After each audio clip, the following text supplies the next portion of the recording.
नमस्कार दोस्तों, स्वागत है आपका एक और नए इन्फॉर्मेटिव वीडियो में। मैं हूं आनंद सिंह और आज हम बात करने जा रहे हैं इस्लामिक बम के बारे में। जी हाँ, क्या था इस्लामिक बम और क्या वो सही तरीके से फिर से इम्प्लीमेंट होने वाला है या फिर उसका क्या भविष्य होने वाला है?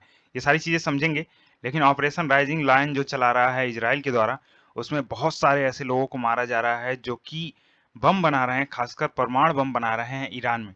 वहीं ईरान की तरफ से ट्रू प्रॉमिसेस नाम से एक ऑपरेशन चलाया जा रहा है, जिसमें इज़राइल के एंड से ठिकानों पर हमला किया जा रहा है, जो कि सैन्य रूप से कह सकते हैं काफ़ी इम्पोर्टेंट है। इसके अलावा ईरान ने ऐसे रेसिडेंशियल एरिया पे भी अटैक किया है, जो कि इज़राइल के लिए काफ़ी महत्वपूर्ण था। तो देखिए, मेरा सिर्फ़ ये कहना है कि कभी भी लड़ाई हो, तो वो सिर्फ़ सेना और सेना के बीच होना चाहिए, ना कि सिविलियंस को बीच में लाना चाहिए। चाहे इज़राइल गाज़ा पे अटैक करे, चाहे ईरान इज़राइल पे अटैक करे या फिर ईरान किसी और देश पे अटैक करे। जब भी कोई अटैक करे ना, तो मेनली यही होना चाहिए कि सिर्फ सेना आपस में लड़े, क्योंकि लड़ाई सेना में ही होती है। हम हजारों साल से देख रहे हैं, हमेशा युद्ध सेनाओं के बीच हुआ है, सिविलियंस के बीच नहीं हुआ है।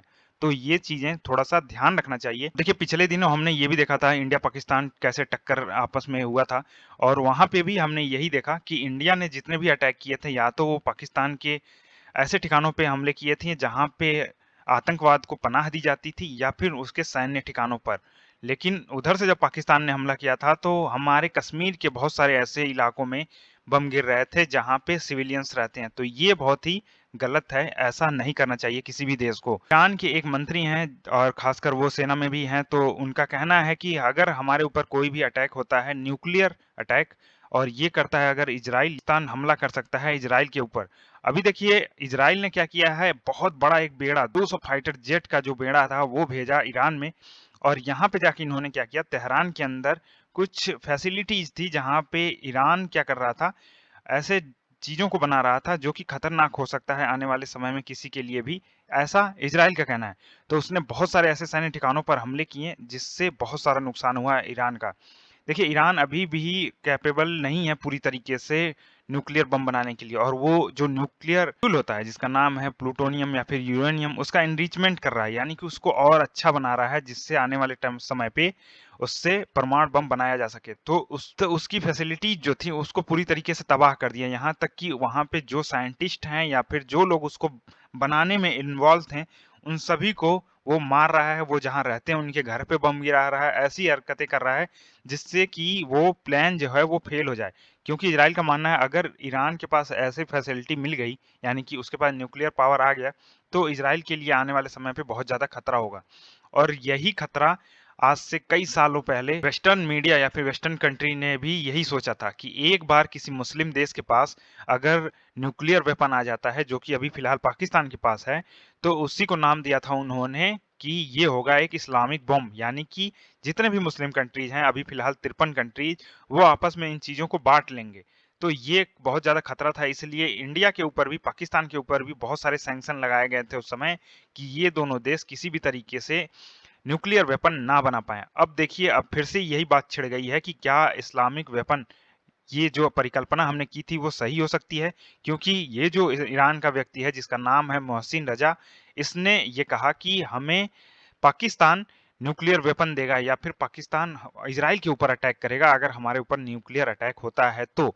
अब आईआरजीसी का ये हेड है, यानी कि इस्लामिक रिवॉल्यूशनरी गार्ड कॉर्प जो है, उसका ये हेड है व्यक्ति, का कहना ये भी है कि टर्की, सऊदी अरबिया, पाकिस्तान, ये जितने भी इस्लामिक कंट्री हैं, उन्हें एक साथ आना चाहिए। ईरान के सुप्रीम लीडर हैं खेमेनी जिनका नाम है, वो अगर फतवा जारी करते हैं तो एक साथ अटैक करेंगे सारे जो मुस्लिम कंट्रीज हैं एक साथ इजराइल के ऊपर, और इजराइल को इस समय कोई नहीं बचा पाएगा।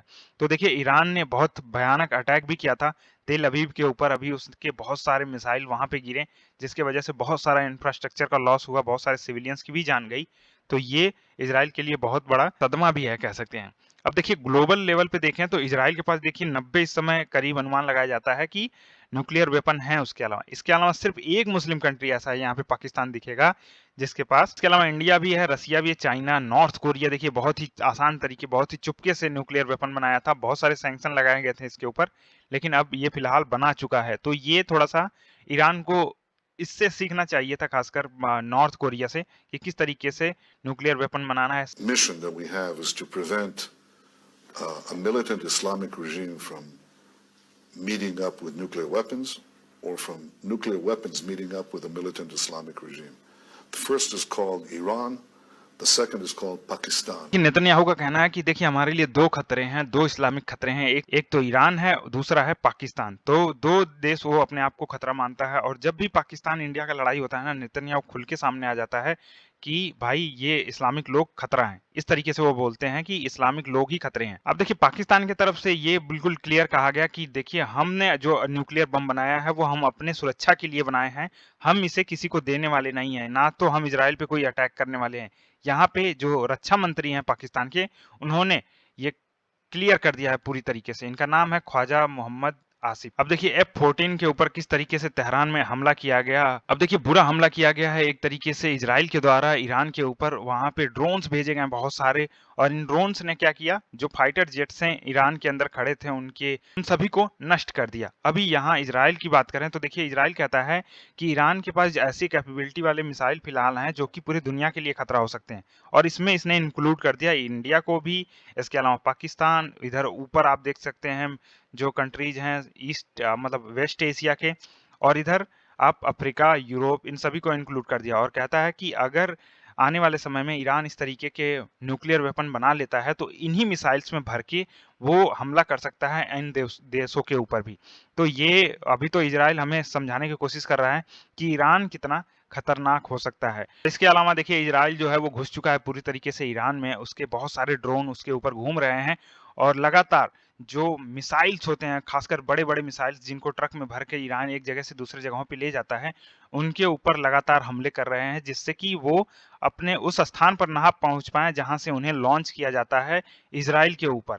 इसके अलावा जो भी फैसिलिटीज हैं, खासकर नानटाज एक जगह है जो आपको यहाँ पे दिख पा रहा होगा, बिल्कुल मिडिल ऑफ ईरान में है, उसके ऊपर भी हमला किया है इजराइल ने और यहाँ पे जो न्यूक्लियर फैसिलिटी है उसको तबाह कर दिया है पूरी तरीके से। इजराइल का देखिए यहाँ पे ये भी कहना है कि हम सिर्फ एक फ्रंट पे नहीं लड़ रहे हैं, यानी कि हम सिर्फ ईरान से नहीं लड़ रहे हैं। ईरान क्या करता है, जो यमन के हौदी विद्रोही हैं उनको सप्लाई करता है मिसाइल्स, रॉकेट्स, और ये यहाँ से इजराइल पर हमला करते हैं। इसलिए इजराइल यमन में जो हौदी विद्रोही हैं इनके ऊपर भी लगातार अटैक कर रहा है। आप यहाँ पे न्यूज भी देख सकते हैं, यमन के जो हौदी विद्रोही हैं उन्होंने क्या किया, बैलिस्टिक मिसाइल से हमला किया है, वो भी इजराइल के ऊपर। तो ये बैलिस्टिक मिसाइल इनके पास कहाँ से आ रहे हैं?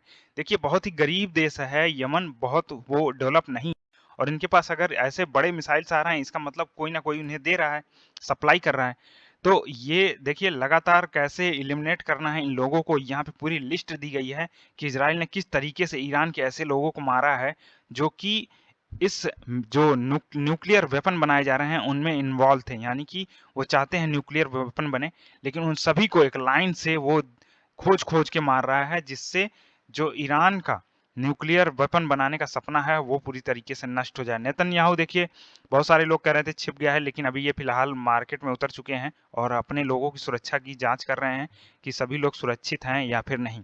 तो देखिए अभी फिलहाल जंग जो है वो और आगे बढ़ सकता है, क्योंकि ईरान का कहना है कि वेस्टर्न जो कंट्रीज हैं खासकर अमेरिका, वो पूरी तरीके से इन्वॉल्व था ऑपरेशन राइजिंग लायन में और इसके उसके पास पूरे सबूत हैं। तो आने वाले समय में देखते हैं यूनाइटेड नेशन में क्या ये डेटा प्रेजेंट करते हैं कि इस प्रकार से हमारे ऊपर अटैक कराया गया अमेरिका के द्वारा और इजराइल ने हमें इनडायरेक्टली अटैक किया।